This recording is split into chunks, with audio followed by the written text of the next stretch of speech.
परमेश्वर उस देश से प्यार करता है तो हम यहाँ क्यों बैठे? हम यहाँ इसलिए बैठे हैं क्योंकि यूहन्ना 3:16 में परमेश्वर ने कहा कि परमेश्वर ने जगत से ऐसा प्रेम रखा कि उसने अपने इकलौता पुत्र दे दिया ताकि जो कोई उस पर विश्वास करे वह नाश न हो परंतु अनंत जीवन पाए। क्योंकि परमेश्वर ने जगत से ऐसा प्रेम किया। किससे किया? केवल इजराइल बस से नहीं, जगत में सब आ गए। इंडिया आ गया, हालेलुया। भारत आ गया, भारत के लोग आ गए। परमेश्वर भारत के लोगों से भी प्यार करता है और इन दिनों जबरदस्त प्यार कर रहा भारत के लोगों से, हालेलुया। मेरे प्रिय, भारत के ऊपर जो परमेश्वर का आत्मा, जो परमेश्वर का काम चल रहा है वो अभी किसी देश में नहीं चल रहा है। अभी इंडिया के ऊपर परमेश्वर का जो आत्मा है बड़ी तेजी के साथ मंडरा रहा है। भारत के ऊपर परमेश्वर के पूरा जो अभिषेक, पूरी सामर्थ है भारत के लोगों के लिए है और ये कुछ समय तक है। उसके बाद ये सामर्थ यहाँ से निकलेगी और ये भारत अभी भारत के ऊपर है और ये भारत से होते हुए उसके बाद भारत के सटे हुए देशों में जाएगी। अब ये ना सोचो अभी तक जो परमेश्वर का आत्मा था, परमेश्वर का जो सामर्थ्य था वो अभी पश्चिम देशों की ओर काम कर रहा था। वो सब प्रभु यीशु मसीह को जानने वाले लोग हैं और पूरे लोग प्रभु यीशु मसीह के साथ चल रहे हैं। अब जो परमेश्वर का आत्मा है वो इंडिया की ओर फिर गया है। पूरा सर्किल बन रहा है पवित्र आत्मा का, पूरा सर्किल परमेश्वर बना रहा है। अब वो आत्मा जो इंडिया की ओर फिरा है, अब वो धीरे से इंडिया में पूरा बड़ी बेदारी को लेके आएगा, पूरे भारत के अंदर बड़ी बेदारी को लाएगा, बड़े सताव को भी लाएगा और जितना सताव होगा उतनी बेदारी चालू होगी, हालेलुया। उतने ही ऐसे लोग, आप मेरे प्रियो, ऐसे लोग भी काम करेंगे जिनके बारे में कोई सोचा भी नहीं है, हालेलुया। उसके बाद जब इंडिया को परमेश्वर पूरे तरीके से अपने उसमें अधिकार में ले लेगा और अपने इच्छा के तहत चलाएगा तो तुरंत परमेश्वर का आत्मा भारत से सटे हुए देश की ओर जाएगा।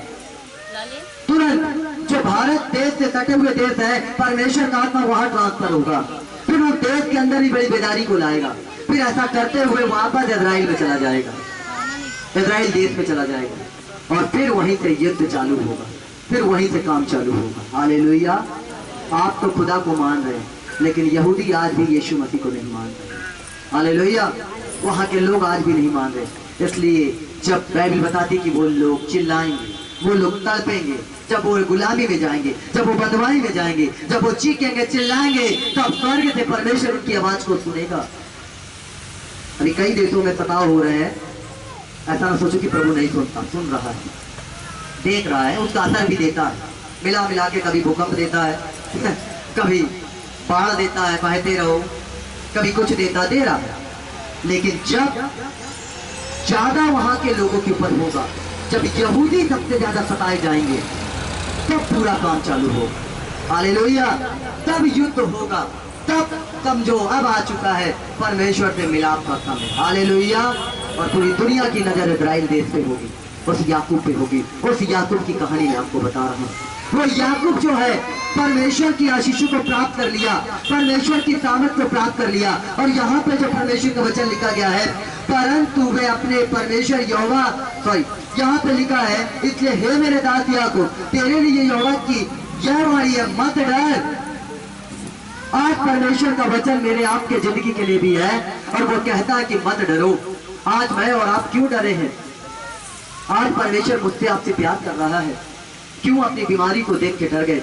डॉक्टर ने बोला ओ अब तुम लोग ठीक ना होगे, जाओ जाओ जाओ, अब हो गया तुम्हारा काम समाप्त, थैंक यू,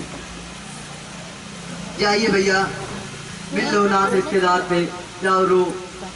बेचारा अच्छा आदमी बीमार पड़ गया, साथ में 2-4 और बीमार हो गए, है ना भाई। उसका तो काम है, जैसा उसको समझ में आया उसने ट्रीटमेंट किया, डॉक्टर गलत नहीं है।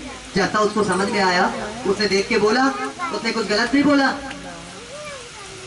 लेकिन यीशु मसीह तो नहीं बोला ना, यीशु मसीह तो नहीं बोला ना। यीशु मसीह बोला क्या? नहीं बोला। यीशु मसीह बोला जब तुम हार जाओगे, जब दुनिया हार जाएगी, तभी तो मैं काम, हालेलुया, है ना। 2 घंटे तो दिया था मेरी माँ को, 2 ही घंटे तो दिया था, ऑक्सीजन भी नहीं लगा रहे थे, बॉटल भी नहीं चला रहे, बोले हो गया तड़पने दो, कुछ देर बाद भगवान के पास पहुंच जाएगी। है।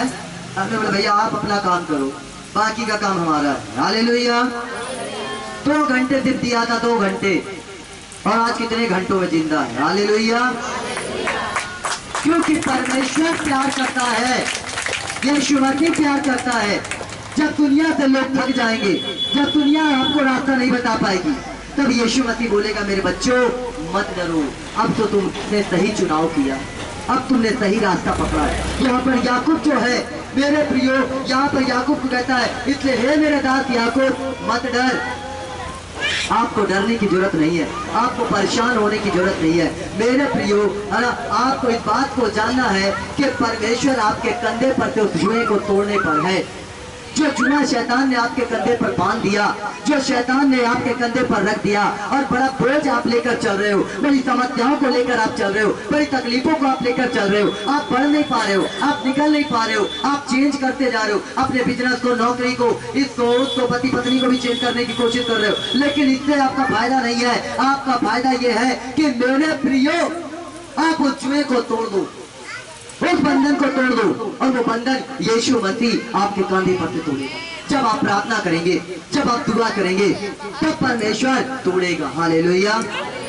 वो जुआ रख दिया गया, बीमारी का जुआ, व्यभिचार का जुआ, चोरी का जुआ, घमंड का जुआ, नाना प्रकार के और गलत कामों का जुआ, ये सब रखा है कंधे पर। इसे तोड़ना बहुत जरूरी है। इसे जब आप तोड़ोगे तो परमेश्वर आपको आशीष देगा, तब परमेश्वर आपको बरकत देगा। सो